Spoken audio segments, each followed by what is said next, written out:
बिस्मिल्लाहिर्रहमानिर्रहीम। अस्सलाम वालेकुम प्यारे बच्चों, सारे बच्चों। जियो क्लासेस दूसरा चैप्टर है इसका, जिसका नाम है globe, map and the uses. यानी हम इसमें सीख रहे हैं कि हमने ग्लोब को कैसे देखना है, मैप को कैसे देखना है और उसका इस्तेमाल कैसे किया जाता है। यानी ज़ाहिर है उसकी इंस्ट्रक्शंस क्या होंगी, गाइडेंस क्या होगी, क्या गाइडलाइंस होगी, जिनको फॉलो करके हम किसी भी पैटर्न को समझ सकते हैं। आज हम इसका दूसरा टॉपिक स्टार्ट करने लगे हैं, जो है scale.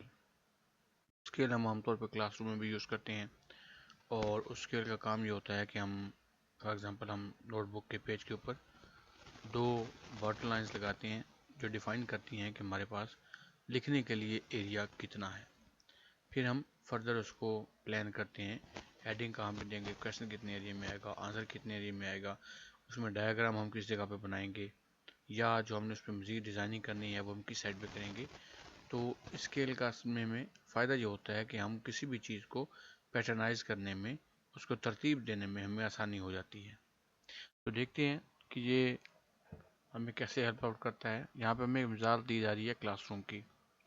Here is a plan of classroom is given. ये आपको एक क्लासरूम का प्लान दिया गया है। Its actual length on the ground is 8 meters and width is 6 meters. ज़मीन के ऊपर इसकी जो लेंथ है ये 8 मीटर्स है और जो इसकी विड्थ है ये 6 मीटर्स है। Can we show the classroom in its actual length and width on this small piece of paper? अब ये जो हमारा एक पेपर है, ये नोटबुक का है या रजिस्टर का है, किसी पे भी हो, क्या हम उसके ऊपर अपना पूरा क्लासरूम शो कर सकते हैं? पेज तो छोटा सा होता है, क्लासरूम बहुत बड़ा होता है। अगर हम शो करना चाहें तो ये हमारे लिए तो पॉसिबल ही नहीं होगा। फिर हम इसके लिए क्या तरीका अख्तियार करेंगे? हम बनाएंगे इसकी रेशो। रेशो क्या है? A ratio is established between ground and map distance. ये असल में हम पहले देखते हैं कि हमें ग्राउंड के ऊपर जो इसकी मेजरमेंट्स हैं वो कितनी हैं और उनको किस रेशियो से कम करके हम एक मैप के अंदर एडजस्ट कर सकते हैं। This is called scale. इसे हम स्केल कहते हैं। The scale of classroom represents 8 meters on ground by 8 centimeter on paper.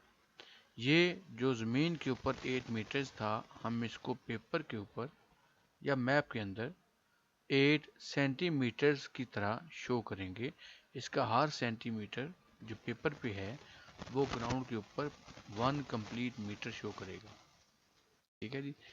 It means that 1 metre on ground is shown by 1 centimetre on the plane. ये हमारा वो पूरा प्लेन है। अब इसको अगर हम गौर से देखें तो इसमें ये हमारे पास दरवाज़ा भी है, हमारे पास ये खिड़कियाँ भी हैं, ये ब्लैक बोर्ड भी है। तो अगर हम centimeter is equal to 1 complete meter, तो ये हमारे पास 1.5 मीटर का दरवाज़ा है इस तरफ और 1.5 मीटर का दरवाज़ा है इस तरफ। ये हमारे पास 2 मीटर लंबाई वाला ब्लैक बोर्ड है जो काफ़ी बड़ा है, जिसमें टीचर हमें सारा कुछ समझा सकती हैं। इस तरफ हमारे पास ये एक विंडो है 3 मीटर्स की और ये एक विंडो है 3 मीटर्स की, जो यहाँ पे सेंटीमीटर में शो हो रही है।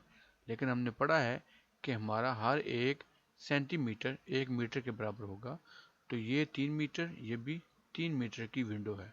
तो ये हमें एक छोटे से पेपर के ऊपर अपने पूरे क्लासरूम की जो प्लानिंग है उसकी हमें समझ आ गई। टाइप्स ऑफ स्केल क्या हो सकती हैं? We can show the scale by 3 methods. 3 तरीके हो सकते हैं। पहला क्या है? एज अ स्टेटमेंट, कि हम एक स्टेटमेंट सिर्फ लिखते हैं, एटलीस्ट 1 सेंटीमीटर रेशो 1 मीटर। यानी अगर आप 1 सेंटीमीटर पैमाइश करेंगे मैप के ऊपर तो वो ज़मीन के ऊपर या ग्राउंड के ऊपर 1 मीटर के बराबर होगी। अब अगर ये हमारी लेंथ या विड्थ बढ़ के 10 सेंटीमीटर है तो ये असल में ज़मीन पे 10 मीटर्स को रिप्रेजेंट कर रही है। अगर ये 200 सेंटीमीटर है तो ये 200 मीटर्स को रिप्रेजेंट कर रही है। This is called statement of scale. हम इसको एज ए स्टेटमेंट भी लिख सकते हैं। दूसरा है as fraction. It is 1:100, which means 1 centimeter is equal to 100 centimeter. तो हम इस तरह से भी इसको शो कर सकते हैं।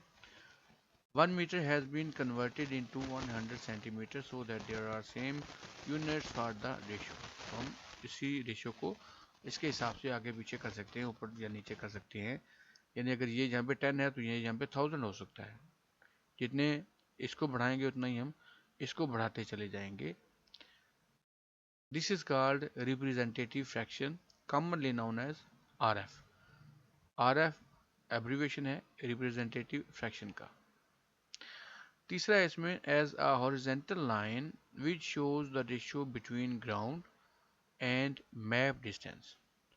तीसरा हमारे पास एक हॉरिजेंटल लाइन है जो बिल्कुल उसी तरह रेशियो शो करेगी ग्राउंड और मैप के डिस्टेंसेस के दरमियान। This is called linear scale. इसको हम लीनियर स्केल कहते हैं, जहाँ पे ये हमारा 1 centimeter is equal to 1 meter. तो ये 4 सेंटीमीटर है जो शो कर रहा है, रिप्रेजेंट कर रहा है 4 मीटर्स को। Do you know 1 meter is equal to 100 centimeter and 1 kilometer is equal to 100,000 centimeter. क्या आपको पता है कि हम जब 1 मीटर काउंट करते हैं तो उसमें सेंटीमीटर 100 होते हैं। तो अगर हम 1 किलोमीटर यानी 1000 मीटर्स को काउंट करेंगे तो हम इसको 1000 से मल्टीप्लाई करेंगे तो आंसर आएगा 100,000। यानी अगर 100 सेंटीमीटर्स को 1000 से ज़रब देंगे तो वो 100,000 सेंटीमीटर्स आ जाएगा। उम्मीद है इस टॉपिक की आपको समझ आ गई होगी। अगर कोई चीज़ मिस हो गई हो या किसी चीज़ को आप मज़ीद एक्सप्लेनेशन किसी चीज़ की चाहें तो आप कमेंट सेक्शन में बता सकते हैं। अपना अपने चैनल का बहुत ख्याल रखिएगा। अल्लाह हाफिज़।